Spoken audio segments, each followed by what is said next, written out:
playbooks on this flash drive. Who's got the fuzzies? What's this for? Is that, what is it for? It's to change whatever you answer to what I want.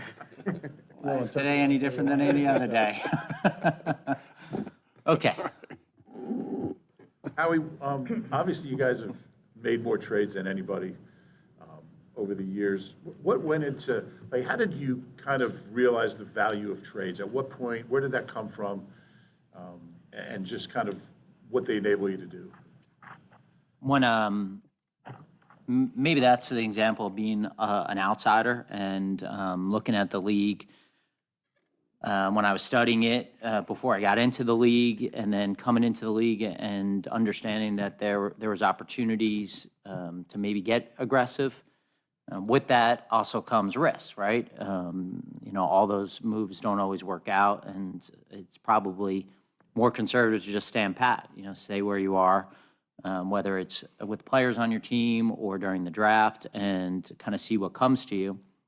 You know, when you trade up in a draft, you got to deal with the consequences of who ends up being there with the slot you move out on. And sometimes you say, man, I could have sat there and got this player. And so you have to deal with that too. You know, for me, I think that being aggressive has always been part of my DNA, and feel fortunate that I have people around me who support that, Coach, Jeffrey, and it allows us to take chances and to try to be aggressive. How would you think there's a chance for you guys to get first-round talent, considering where you're picking from, and whether it's someone maybe drops for whatever reason off the field, whatever concerns there might be about that? Do you think you guys have the ability to get first-round talent? The way we go into looking in the draft is we always take worst-case scenario and work back from that. And we got to be really comfortable with whatever is our worst-case scenario, which will always entail getting a good player. There's never 32 first-round grades on our board. You know, we don't have 32 first-round grades in this draft. So obviously, it depends on how things go. You go through a lot of hypotheticals. You try to put yourself in any possible position so that you're ready to execute. You know, just even looking at last year, you know, the guys that we thought were most realistic being available at 22, we feel like we got fortunate to get one of the guys that we didn't have in a lot of the scenarios. So, you know, luck plays a part in it. Obviously, everyone's looking at things differently. Everyone has a different vision for what they're looking for their team. Everyone has a different vision for the particular players that they're looking at, and you just hope that, you know, kind of makes sense for your football team. You were talking about trades. This is the first time since the merger that nobody's traded out of the first round yet. Does that tell you anything? You've been doing this for a long time. Does that give you a hint about the draft class or anything of that nature? No, a lot of those trades happened the year before, so they really talk about last year's draft class. A lot of the times when you're trading a future first-round pick, you're doing it the year prior, so those teams are getting those, and usually that happens for quarterbacks. So I think it more talks about last year's draft class and how 6 quarterbacks went in, I think the first 12 picks. And a lot of times that you'll have some teams that will move in from the late teens or the 20s, and the way to do that is trade a future first. So that's normally how that occurs. I think that a lot of the trades that happen for jockeying position on draft day are closer, unless it's the first pick, are closer to the draft or during the draft, because you don't know where guys go. Howie, at this time last year, we were actually talking a couple hours before with Devontae Smith with his extension, and that had come a couple of weeks before the 5th-year option deadline. With Jordan Davis, unless there's any news on him, just what makes the differences between those two situations, and how influential will the draft be in your decision on whether to pick up his option? Yeah, just to be consistent, we're not going to talk about any particular player in their contract situations. I would have to go back and look at what you're saying there. I'm probably not educated enough right now to talk about specifically how that worked with Devontae, but at the time, obviously, we were nearing completion on Devontae's extension. I don't know the timing of it. Did we exercise the option at the same time that we executed the extension, which I think we did, but I'd probably have to look that and get back to you on that. Howie, what are the value of the top 30 visits for you? How predictive have you found them to be? And was there a point earlier in your career where you were using them more I don't want to say subterfuge, but to kind of throw teams off. Yeah, don't say subterfuge, because then I'm going to have Nick look it up on his phone when you don't ask him questions. I think that we have changed a little bit in how we approach the top 30, and like everything, it's an information gathering process for us. The whole draft process is gathering information, constantly gathering information. Nick and I are on the phone all the time, talking to people that we know in college football, trying to get to know these guys as well as we can so we can make good decisions. So for us, it's really just trying to fill in a lot of the blanks. And the more we get to know people, the more that we expose them to not only us, but people around us, the better we get a feel for them. So we think they're incredibly valuable for us. Obviously everyone's got their own way of looking at things. But at the same time, we only have 30 of them. So we got to do more work on a lot more guys in this draft than just the 30 guys that come here. But we like that process, and we really like involving everyone in the building.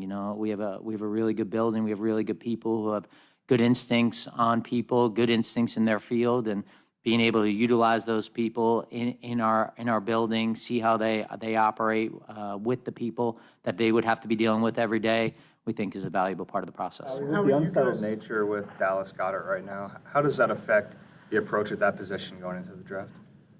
The way we look at the draft is it's a separate entity to anything else that's going on. We got to make good decisions in the draft based on who the players are that are available in the draft. We can't make up any positions and make them better than they're not. We have to really have a true process. So it really doesn't affect us. We try to do as much as we can at any position in free agency to try to make sure that we're not in a position where there is needs. Of course, we're not a perfect team, and there's always going to be areas that we're looking to improve. And, honestly, that's going to happen even the day after the draft. We're going to continue to have areas that when we look at our depth chart, we'll go, man, it would be great to add a player here. So the player acquisition period, this is a huge part of it, but it's certainly not the end. Howie, you said in a podcast not long ago that drafting or bringing in a player who had committed violence against women was a non-starter for you guys. What's the standard by which you judge that? And what I mean is, a player could be accused, a player could be charged, have charges dismissed, could have pleaded out, something. What's the standard that you use to judge that?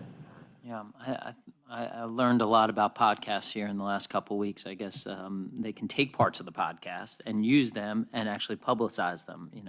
Welcome to 2025, Howie Roseman. So I think that we have a process. We have an objective process that we use. We live in a country where you're innocent until proven guilty. And so we try to abide by the judicial process. But I think, to get in kind of the details of what we do, that's part of our internal dynamics that I probably wouldn't want to get into, but certainly we try to not make it subjective is basically what I would say, so that we get in a situation where if we really like a player, we can make excuses for that player. So we try to have objective criteria when it comes to the issues that you're asking me about. But it is important to us, the people that we bring in this building, and that we know we can win with really good people, and we also know that young people make mistakes in other areas. But that was one that was, on my heart when I was talking about it, and something that we believe in as an organization. So Howard, is it a situation where you have this process and you, I guess, apply it on a case-by-case basis and then kind of weigh that criteria for each individual player? Yeah, try to make it as objective as possible so that we're not getting into the specifics of each incident. You guys have stockpiled a number of picks. I think you have 20 between this year and next year. And I was just kind of like, what is the value of having all those picks besides obviously having more picks? I mean, you see them as trade material, just kind of. Keep going. Keep going. Everything you'll say, I'll say yes to. Picks are valuable, and you can use them to obviously pick players. You can use them to trade for players. You can package them to move up in the draft. The more picks that you take, the better chance you have on hitting on players. So where we are right now, we have a lot of good players that have earned their paychecks. We have others coming up through that will be in position to earn paychecks. And so we want to get as many young, talented players on this roster as we can to add competition, which is one of Coach's core values. and also because of the financial situation that we're going to have going forward in our effort to try to win another championship for the city. Nick, when you're watching tight end tape, what are characteristics you think in a tight end are important to translate to success in the NFL? What are some characteristics you really like in the tight end position for your team? Yeah, that's a good question, Elliot. You know, a lot of things play into it. Obviously, when you're watching, it always starts with talent. But what I've come to just be fascinated about are all the things that play into, you know, and all the things that Howie and his staff look at when drafting players. I mean, they put so much stock into there's so many different things to put stock into: the player's football IQ, the player's mental, the player's health, the players. I mean, the list goes on, and it's just a awesome process that so many people are involved in. As far as just the tight end itself, you know, you're always looking for. You naturally are going to start with. It's kind of like the receiver room. It takes, you know. You don't have to have one guy that fits all, right? You can use different pieces of a guy to help accomplish the job, whether that is in the pass game with speed or change of direction or the ability with the ball in his hands. So again, you're just trying to fill all the spots that you would use for a tight end. But then sometimes you get a tight end that is unique and you haven't used certain things with that tight end before, but you're like, well, this guy can do some receiver stuff or running back stuff or whatever it is. So our job as coaches is to take the players that we have, the talented players that we have, and find ways that make it work. But, you know, naturally I always will start with their targets and the things that, you know, the balls that went their way throughout a game. And you're always looking for, I mean, anytime I'm writing reports, it feels like I say big, strong, fast, physical, tough usually succeeds. And that's pretty much the case with every position. So looking for a lot of different things, but always looking for a guy that can make plays with the ball in his hand and then have the ability to not, you know, first of all, be a factor in the run game and helping you out in the run game, which is one of the harder matchups in the NFL, right? A defensive end versus a tight end. And there's other ways around that, and then, you know, not a liability in the run game also. Howie, sort of along those lines, I think you drafted just the one tight end since you took Dallas in 2018. What's your evaluation of that position relative to the draft, and how deep of a class of tight ends do you think this is? Yeah, I think for us, been very fortunate to have the caliber of tight end play that we've had here. You know, when I first became GM, Brent Selleck, obviously unbelievable player, then to Zach Ertz, then to Dallas Goedert, three really unbelievable players and people that we've had here. So we've been very fortunate with the caliber of tight end play. I mean, you mentioned Grant, and obviously we all see the strides that he took last year as well. And so, you know, it's got to be based on the board that we have and the value in the draft. And, you know, we'll stack it based on not needs, but based on the value of the players in this draft and this class. And, you know, certainly when we talk about how the class looks, it all depends on who's there when you're picking. So we've been in situations where we think it's a really good class at a certain position. And then, you know, when we're picking, it just hasn't worked out that the caliber of players met the value of the pick. So I think that's how we kind of judge the class is wherever we're picking, what's the caliber of player at that point in time. With more transfers in the college game, how has that changed the evaluation process for you guys and looking into that? Information gathering is a huge part of what we do, and knowing the person as well as the player is the seesaw that we're trying to balance. And when they go into the transfer portal and they're at schools for a shorter period of time, and it's easier for them over that short period of time to put out their best foot forward. And so our scouts do a huge job all the time about knowing the player and knowing the person. And for us, we'll get a lot of eyes on the player, but we're not fortunate enough to step on many college campuses during the fall. And so we really rely on those guys, and they do a tremendous job of gathering information on the person and the fit for us. And again, there's a lot of flavors that go on in the National Football League, and we just want the right fits for the Philadelphia Eagles. There are going to be a lot of good players drafted by a lot of teams that aren't going to come to Philadelphia, and we just got to make sure that the people we bring in are the right players for us. Howie, how much has the interior defensive line position changed since you started doing that, as far as the skill set these guys have coming out and just the value of that spot? Yeah, I've been here long enough to been around a bunch of first-round picks in Philadelphia, defensive tackles, and obviously interior pass rush is a huge deal in the National Football League. Getting quick pressure on quarterbacks is a huge deal, and I think you've seen our resources shift that way a little bit here in the last few years because that's the quickest way to really get pressure, and you want both. We've been fortunate to have both for a long period of time, but you got to continue to refresh those positions and continue to build depths along both your lines. So I think for us, we feel like having good players at those positions, and obviously we have a bunch returning on our roster that we're excited about, but those are huge spots for us to continue to grow, and the best place to find them is in the draft. Those markets are expensive when you get into free agency. How would you return to fifth-year options? If I'm not mistaken, I think you did use it in the extension with Devontae, but just in a general sense, you got probably 4 guys, first-rounders that would be up for that kind of. How do you see the fifth-year option as a tool in team building? Well, it's only a tool if the player's a good player. And so at the end of the day, it goes back to making the right picks and picking the right person and the right player and ensuring that we have the right process to do that. And that's the work that we're doing now that we've been doing for a long time here.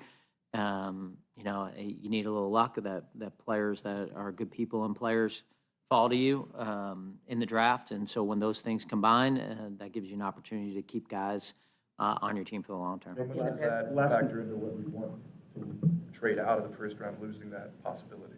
Well, it would be depending on, like anything, on the offer, right? So I think for us, all those deals are based on the circumstances regarding the situation, what you're giving up, what you're getting in return, what your board looks like. So, when you're in a situation where you're at your pick and there's a guy that you think is a Pro Bowl caliber player, an unbelievable person, those guys are hard to pass on. If you have a group of players that are in the same range and that you'd be really excited about getting and you can get more value, you can get more currency, then you look at trading back. When your board starts to fall off and you have one guy that you feel really strong about, you look at moving up. So, those are really the conversations that we're having at all time in the draft room. Maybe 2 weeks ago, Lane mentioned he really welcomed the opportunity to train and work with his eventual replacement. Having seen that play out at a few other positions in recent years, how valuable is that? Yeah, I think that one of the best tools that we have as coaches is the tape, right? Is the tape that we watch. A lot of us are visual learners. We're able to evaluate the tape, and whether it's in practice, whether it's in the draft, whatever it is, and say, here's what you did right, here's what you did wrong, and it's right there on the tape, right? And that's a tool that every coach uses. Well, the next step of that is being able to dive into what that player is thinking, right? And so, sometimes that, hey, what this player was thinking on this play was this. This is what we taught him on this play. But to have the guy in there, whether it's Jason Kelsey with Cam, or whether it's Fletch with Jalen Carter or Jordan Davis, whether it's BG with Nolan, like to be able to watch that tape, to show the standard of what something looks like, and hey, this is exactly the way we want this play to look like. Here, watch BG right here. Now to be able for Nolan to be able to go, or Jalix to be able to go to BG and say, why did you do it that way? I saw what happened. Take me through that process.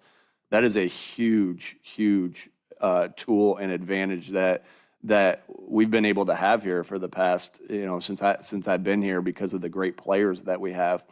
And so again, it's just such a valuable information to be able to watch the tape, boom, but then to have the guy that's actually doing it on there sitting right next to you in the meeting. How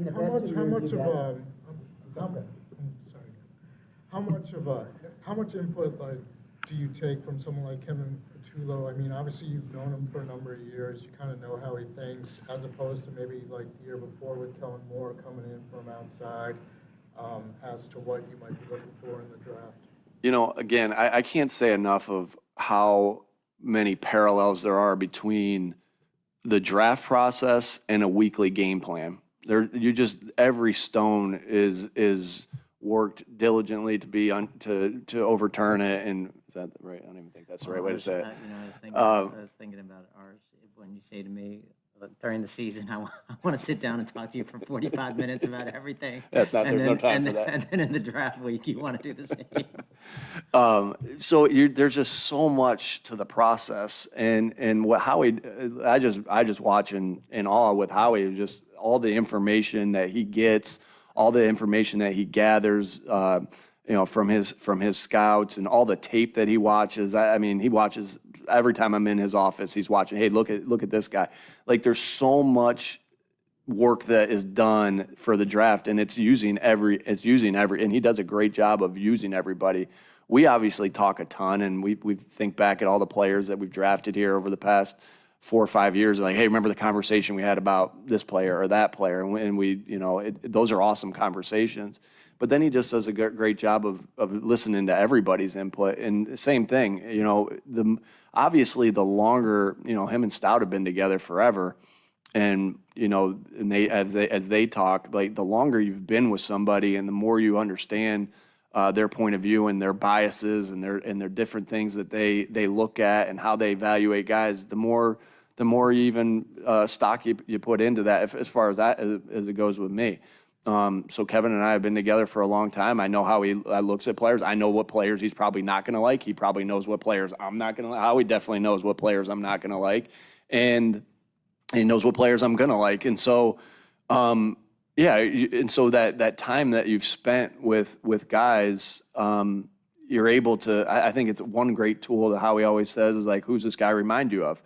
Well, when you've been around somebody like Kevin and I have been together, we have a lot of guys from the Colts, a lot of guys from the Eagles that were like, hey, this guy reminds me of this player or that player. So I think it's an advantage when you've had that time with somebody. But and I feel like our coaches did a really good job of evaluating guys and giving their side of the input to it. And it's just a piece of the puzzle. Like I said, I can't say enough of how in awe I am of how the draft works and all the things that Howie uses and does to help bring good players in here. Howie, A couple more? There have been, In these past 2 years, you've added, I believe, 15 former first or second round picks.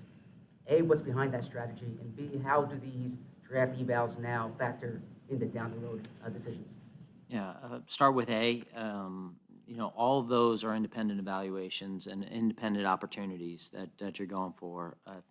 When we're looking to bring in guys here, we're looking for talent. It's hard to play in the NFL. It's hard to play at a high level in the NFL. So usually guys who get drafted high, part of the evaluation is the talent that they have in their body. So when you get a second chance on some of those guys, then you go into part B, which is all the work that we do. I mean, we are doing work on, we're going to have some extraordinary amount of reports in the system. Let's use 500 as a round number. And at the end of the day, we'll have, as it stands now, 8 chances to select guys off the board. And then we'll have somewhere between 12 and 20 free agents. Can't give you the exact number. That will sign after the draft. And so really we're talking about from 20 to 25 selections that we'll make over the draft weekend, which I'm excited about. I love that. But when you think about the overall work that gets in, it doesn't really relate to that total number. Where it does come in is the other opportunities, the other talent acquisition periods, whether it's at the waiver wire in August, whether it's on practice squads, whether it's for trades, whether it's when they become unrestricted free agents. And so we have this body of work that we can pull back up and that we can go back and understand the work that our scouts did on their character, on their work ethic. We have what we have on them as player evaluations coming out of college. We have now player evaluations as we have them in pro players. And so all of that goes into how we acquire players going forward once they enter the NFL. Howie, there have been reports that some teams, because of character issues, have taken Walter Nolan off their board. I guess the same kind of held true for another defensive tackle, Jalen Carter, that you guys took. What gives you guys the ability maybe to kind of see through those types of concerns that other teams have and look at it differently and think that, okay, this is a guy that we're willing to take a chance on? Well, again, it starts with we do have objective criteria that we look at to take players off our board. So it's very easy for us to kind of get into individual arguments or make excuses for guys based on subjective factors. And I think that's really hard to do. So for us, we start with these basic principles of we will not draft because of this. And when we get past those guys, then we obviously have a process that we go through. That starts with Dom. I don't think there's any doubt that he's the best in the National Football League, and in my opinion, really all of sports in what he does. His ability to not only gather information, but to have a feel for people. And then we just have to make judgments, you know. In those situations, those are a little bit more subjective, and that's based on all the information that we get. And so that we'll have a bunch of those in this draft, just like there are in every draft. And, you know, we're just trying to do whatever we can to increase the odds that we hit on a player. And talent's a big part of this. The person's a big part of this. Howie, when you look at edge rushers, there's a few guys specifically in this class when they don't have a ton of sack production or pressures. What do you have to see out of them that makes you feel comfortable projecting that going forward that there will be more production? First thing you have to figure out is what they're being asked to do. I think there are certain college schemes, defensive college schemes, that try to maximize their players in other ways. We've had schemes here that are asking our defensive players to have different responsibilities. And so we got to first understand what their job description is. We also have to see them in those specific situations. We'll make tapes that are 3rd and 5 plus. What do these guys look like when they're in must-pass situations? The tools in their body. I think that we get a lot of information through this process from watching them do drills, figuring out who has vision for the quarterback. So certainly production's a part of what we're looking for on guys, but there are also extenuating circumstances. Last one, Zach. You won the Super Bowl.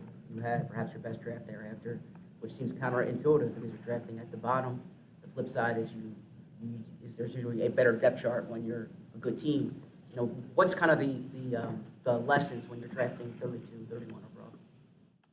Yeah, I think that you have to be patient. One, you have to allow things to come to you. The chances that you're trading up into the top 10, top 15, top 20 are slim. That's hard to do. So you have to really kind of understand the strengths of the draft. You have to spend a lot of time being realistic about who do you think you have an opportunity to get, so you can spend a lot of time with them.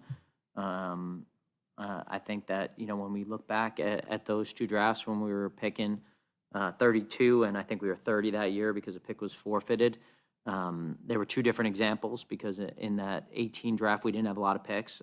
We had given them up, so we had an opportunity at the end of the first round to move back.